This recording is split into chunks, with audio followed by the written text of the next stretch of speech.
Il respire enfin. 2 artistes privés de spectacle. Le duo devait fouler le sable du manège de l'Orangerie à Pompadour en avril. La Covid les a désarçonnés. Aujourd'hui, ils retrouvent les feux de la rampe. Il était temps.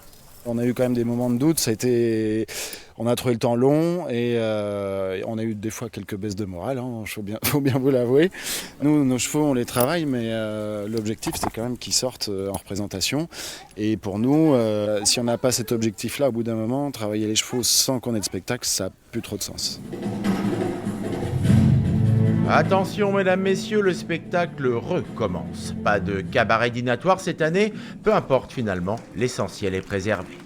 On s'est posé la question, on s'est dit est-ce qu'on va quand même faire notre programmation, est-ce qu'on va quand même présenter quelque chose, est-ce que le public va être au rendez-vous et puis voilà, la salle parle par elle-même, ce soir on est vraiment joyeux et heureux de retrouver le public.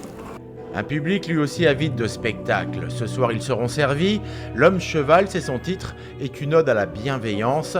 Les êtres s'épousent, se portent, se confondent. Joyeuse bande de saltimbanques montrant poésie commune, des cœurs animés par la même flamme.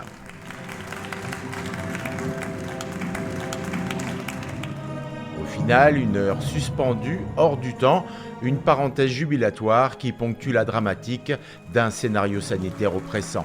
Et ça n'a pas de prix. Avec le cracheur de feu, c'était vraiment précis. Et s'il ratait, il se brûlait. Scotché, comme on dit, je suis surpris tellement c'est beau.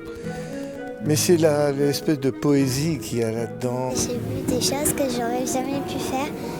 Aujourd'hui, il y a des choses que j'aurais pas cru voir. Et pour les voir, vous avez jusqu'au 25 août, histoire de vous remettre en selle. Merci les artistes.